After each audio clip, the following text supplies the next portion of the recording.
हरियाणा में झज्जर जो ज़िला है, तो स्कूलिंग वगैरह वहाँ से हुई। फिर उसके बाद पढ़ाई के लिए जैसे जेई वगैरह एग्ज़ाम की तैयारी की, तो तैयारी करने के बाद फिर मुंबई गए, IT Mumbai, aerospace engineering. Aerospace engineering के बाद वही उसको ऐसे समझ में आया कि ये आधा अधूरा ही है, कि इससे तुमको क्या मिलेगा, मतलब ठीक है पैसे तो मिल जाएंगे, बट वो क्या तुम वो वाली चीज़ पूरी लाइफ भर कर सकते हो क्या सेम? अब वो लाइफ भर यदि नहीं कर सकते हो, मतलब तुम उब जाओगे उस चीज़ से। तो मेरे को वैसा चाहिए था, लाइक पूरा जॉब, लाइक हाँ ऐसी चीज़ मुझे मिल जाए जो मैं करता रहूँ, बस मज़ा आता रहे, लाइफ चली जाए पूरी है। और उसकी खोज में तुम निकलते गए, फिर जैसे मीनिंग ऑफ लाइफ तुम ढूंढते रहते हो, यार ये लाइफ का मतलब क्या है, मुझे क्या करना चाहिए, आगे बढ़ते जाते हो, आगे बढ़ते जाते हो। उसमें बहुत सारे ऐसे रास्ते आए, बहुत सारी चीज़ें हुई बीच बीच में, यहाँ वहाँ मोड़ आए बहुत सारे, धीरे धीरे आके फिर तुमको वही फाइनली वही तुम वैसे ही देखते हो कि जो होना होता है वो वैसे ही होता है। तो वैसे ही हुआ, सत्य तक पहुंचा मैं जैसे भी पहुंचा लड़खड़ा के भटक भटक के। फिर उसके बाद अभी तो जैसे फिर उसको समझ में आया कि अभी जो भारत का जितना भी ये वैदिक जो ज्ञान बोलते हैं या पुराना जो संस्कृति ज्ञान बोलते हैं, वो सारा का सारा उसी के ऊपर डिपेंडेंट है। मतलब अपने जितने भी हैं ये नाट्य शास्त्र या जो भी बनाए गए हैं, वो सब आध्यात्म को केंद्र बिंदु लेके बनाए गए हैं। सब राग जो डिज़ाइन हुए हैं, म्यूज़िक से लेके परफॉर्मेंस से लेके, फिर रहन सहन से लेके, फिर जो जो परिवार का जो विधि है, शादी का विधि है, संस्कार जो होते हैं बच्चों के सारे ये उस चीज़ को केंद्र बिंदु लेके डिज़ाइन किए गए हैं। पूरा सिस्टम जो पूरा जो जैसे आश्रम की व्यवस्था थी पहले कि हाँ ब्रह्मचर्य आश्रम होगा, गृहस्थ आश्रम होगा, तो वो पूरा वैसे ही उन्होंने बनाया है कि अब इस माया में तुम कैसे डिज़ाइन करो कि वो आध्यात्म वाला जो कनेक्शन है वो बना रहे, कि लोग खो ना जाए ज़्यादा। क्योंकि माया को तुम हटा नहीं सकते हो, क्योंकि वो माया बनी हुई इसलिए एंजॉय करने के लिए, उसको जीने के लिए। बट वो यदि कनेक्शन टूट जाएगा, जो कि अभी काफ़ी टूटा हुआ है, अभी लोगों को वही लगता है कि ये सब अलग अलग है, अलग अलग नहीं है, वही की चीज़ है वो। ऐसे कौन क्या कैसा आध्यात्म है और कौन सी चीज़ है जिसने आपको ट्रिगर किया आध्यात्म इस स्पिरिचुअलिटी को? ऐसा तो कुछ नहीं है ना जिसने ट्रिगर किया स्पेसिफिकली, लाइक अलग अलग थे चीज़ें जो अलग अलग मोमेंट के लिए ट्रिगर करते गए। कहाँ आया आध्यात्म की, अब आध्यात्म में जाना है, क्या हुआ ऐसा? मतलब आध्यात्म आप किसको बोल रहे हो? उसके ऊपर है ना जवाब। अब यदि तुम वैसे देखो तो किसी चीज सवाल के बारे में सोचना, बैठ के चिंतन करना, वो भी आध्यात्म ही है। चाहे मैंने कुछ भी पढ़ा हो या नहीं पढ़ा हो, शंकराचार्य को पढ़ा नहीं हो, विवेकानंद को पढ़ा नहीं पढ़ा हो, यदि मैं अपने में ही बैठ के सोच रहा हूँ, बैठ के जैसे रमना महर्षि थे, उनके दिमाग में एक दिन ये ख्याल आया कि ये मौत क्या होती है। तो बैठ के उस मौत को देखने लगे यार कि अच्छा ये है क्या ये, तो उनको ज्ञान की प्राप्ति हो गई। अब आप क्या बोलोगे, क्या ट्रिगर था उसका, वो क्या जरूरी थी? कुछ जरूरी नहीं थी। क्योंकि वो करने वाला तो अब वो अध्यात्म से रिलेटेड थे क्या नहीं थे, नहीं, उन्होंने तो ऐसा कोई वो साधना नहीं की, कुछ संन्यास नहीं लिया, कुछ नहीं किया। तो उसमें भी वही है कि आप उस चीज को अलग करके देखोगे कि हाँ अध्यात्म में आ गए हो, ऐसा कुछ नहीं है।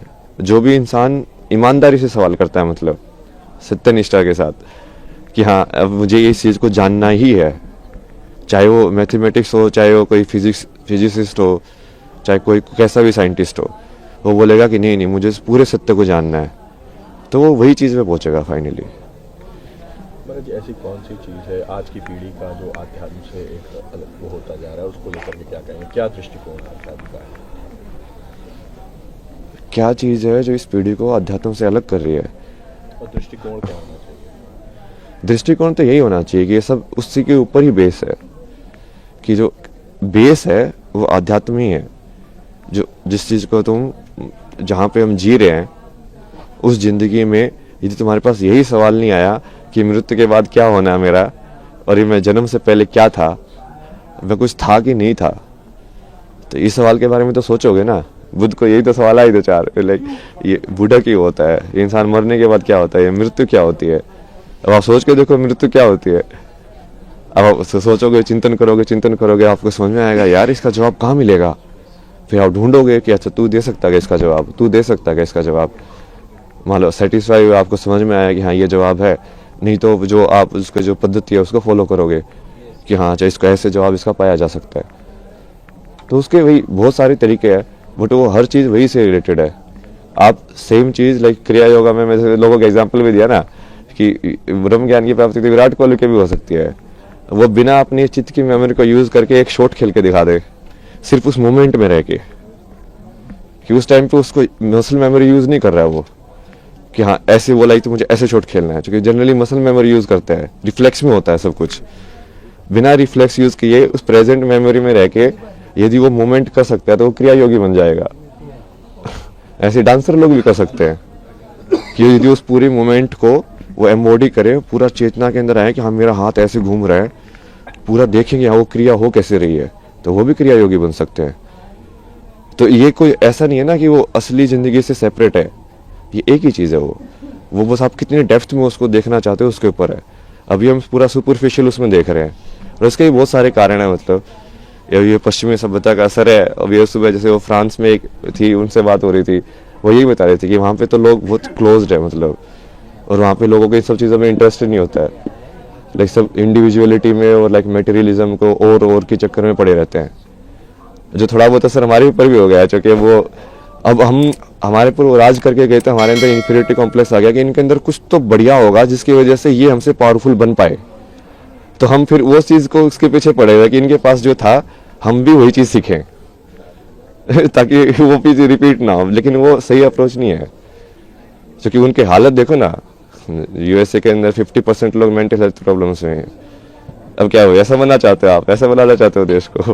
विदेशी जो होते हैं वो आध्यात्म की ओर आ रहे हैं, हमारे यहाँ आ रहे हैं, लेकिन जो हमारे लोग हैं वो कहीं ना कहीं विदेशी परंपरा को अपना रहे हैं। ऐसा क्यों? ये है ना, उसकी वजह से वो ये अब जैसे आपके ऊपर मान लो कोई आपसे ज़्यादा ताकतवर है, तो आप सोचोगे यार इसके पास ऐसी कौन सी शक्ति है कि इसको ज़्यादा ताकतवर बना रही है मेरे से, तो आपका भी रुझान उसी की साइड होगा।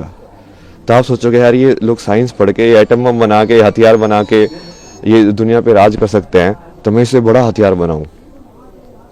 तो सब उसी रेस में पड़ जाते हैं फिर वो, और उस रेस का तो कोई अंत ही नहीं है भाई। मेरा जी एक और क्वेश्चन है कि ऐसा क्या था अध्यात्म में जो आप इस ओर आए, इतनी सरल जिंदगी छोड़ के इतनी कठिन जिंदगी में आने का निश्चय किया? किस तरह का परिवार में क्या इसमें रिएक्शन रहा आपका? नहीं, इसकी चॉइस नहीं होती ना। रियल में आप देखोगे ना, बहुत सारे लोगों की यदि जीवनी कहानी पढ़ोगे तो आपको समझ में आएगा कि ये चॉइस होती ही नहीं है वो, क्योंकि तुमको यदि वो चीज़ की तरफ रुझान है ना, तो तुम इसलिए उसको चीज़ तुमको खींचती रहेगी अपने साइड, इसलिए वो बुलाती रहती है कि हाँ अब तुम जाते रहते हो उसके साथ, एक के बाद एक। तुम चाहोगे कि नहीं मैं फिर से लाइक इस चीज़ में जाऊँ मेन स्ट्रीम में, बट वो होगा ही नहीं, तुम खुशी नहीं रहोगे। अब तुमको हमेशा ऐसे लगता रहेगा यार नहीं यार ये मेरे लिए नहीं बना है, ये मेरे लिए नहीं बना है, तुमको कुछ और करना है, तुमको कुछ और करना है। किस तरह की जॉब थी मैंने आपकी? क्या जॉब थी आपकी? जॉब तो बहुत सारी अलग अलग टाइप की किया है मैंने।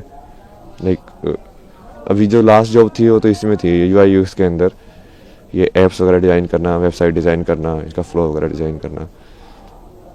उससे पहले जैसे इसमें भी काम किया मैंने, ये ट्रैवल फोटोग्राफी या डिसोर्स करके एक प्रोजेक्ट IIT बॉम्बे का गवर्नमेंट स्पॉन्सर प्रोजेक्ट था। उसमें बेसिकली वो डॉक्यूमेंट करने के लिए इंडियन आर्ट्स एंड क्राफ्ट और हिस्ट्री को, तो उसके थ्रू वैसे मैं बहुत जगह पे घूमा, बहुत सारी चीज़ें डॉक्यूमेंट किए मैंने, पुराने टेम्पल्स लाइक पेंटिंग स्टाइल्स और ये सब।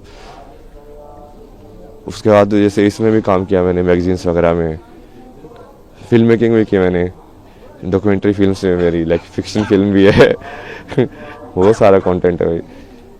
महाकुंभ को लेकर के क्या संदेश देंगे? किस तरह की व्यवस्थाएं लगी आपको? क्या व्यवस्था तो सही है।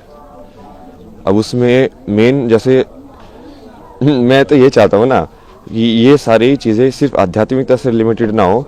यहाँ पे बेसिकली महाकुंभ के अंदर देश के सबसे बड़े बड़े साइंटिस्ट भी आने चाहिए। वो इसरो के साइंटिस्ट वही बैठ के तुम डिस्कस करो ना विज्ञान को, और वो बोलो उन बाबा को कि तुम्हारे पास ज्ञान है तो तुम इस चीज़ का भी जवाब दो तो वो जब चीज़ें मिलेंगी तभी होगा एक साथ वो, कि वो तभी वो समझ में आएगा कि हाँ ये चीज़ें तो जुड़ी हुई हैं। रत्नागिरी 24 न्यूज चॅनलला आताच सबस्क्राईब करा आणि शेअर करायला विसरू नका।